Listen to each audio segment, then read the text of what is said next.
Welcome to our 5 on 5. We're pleased to welcome in Dr. Jim Shames, Medical Director for Jackson County. Jim, good to see you again. How are you today? Good to see you too.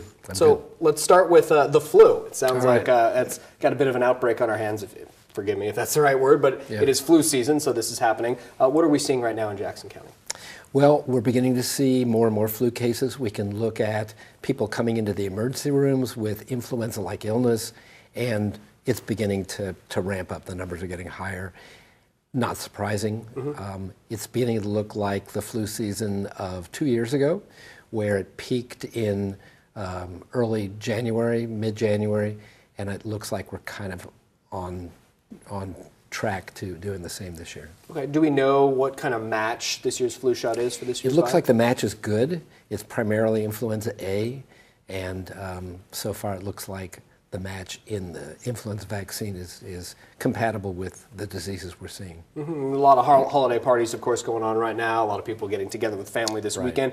What do people need to do to minimize their risk of getting sick? So the first thing is people really should get the flu shot, and not just for themselves, but for the loved ones that they're going to be around.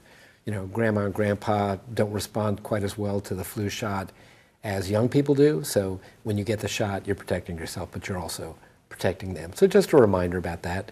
The disease is transmitted from droplet spread, so if you're going to cough or sneeze, you either do it like that, or you have a tissue, but you want to be really careful about transmitting the disease because it's highly transmissible. Wash your hands frequently. If you don't have soap and water, use hand sanitizer. Okay, we're going to take a quick break. We'll have much more with Dr. Shames in a moment. Stay with us. Welcome back to our 5 on 5. Again, we're here with Dr. Jim Shames, Jackson County Medical Director. So we were talking about flu before and how right now it is prime flu season. Everybody needs to get their flu shot and seeing family and everything. But something you guys saw recently here in Jackson County is meningitis, a very rare and dangerous disease. Tell us where we stand right now with that here locally. Sure. So we had one case and a presumptive case in the same family, 2 different schools. And so it's a rare disease, but a serious one. And so from a public health perspective, we tried to identify all the recent contacts, make sure they got prophylactic antibiotics.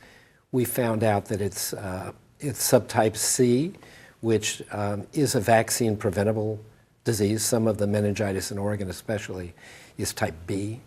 The kind they had at University of Oregon and OSU was B. But ours is C. It's in the vaccine. And at this point, we're just kind of waiting and watching. We've only had those 2 cases. We're hopefully not going to have any more. But it's a good reminder to get your kids immunized. It's recommended for kids over the age of 11. It's not mandatory for schools, but a good idea.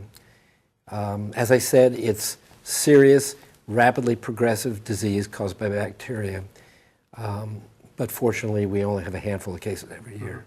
As you know, my college roommate died of meningitis, and we had a scare with our young second son, taken him to the hospital, even had to get a spinal tap because he was just so young and had that high fever.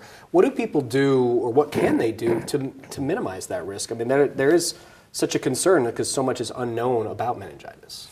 Yeah, that's a tough one. I think that the evidence is when you have a couple of cases, you're statistically more likely to have a couple more. So I think it's a good opportunity for people to be a little more vigilant, the physicians in the community and parents, that if their kid's got a bad headache, it's really unusual for them, their neck is stiff, they're throwing up, got a funny rash, they're really sick, they got a fever, that probably err on the side of getting that child evaluated now rather than kind of waiting and watching. Yeah, a lot of similarities with the flu, being at flu season. I mean, but you mentioned stiff neck. That is definitely something people need to look for. Yeah. Well, if you have an infection that in the fluid that bathes your brain, there are a lot of mental symptoms: headache, confusion. You might have some pressure that causes you to throw up. Yeah, it's hard. I mean, it's hard to know, and the disease starts off initially often like an upper respiratory infection. So there's no easy answer, but if your kid's sick, get them checked out anytime. Absolutely. All right. Well, good to see you, Jim. Merry Christmas see and you. happy holidays. Yeah, thank you. All right. Same to you. Thank you very much. Stay with us. We'll be right back.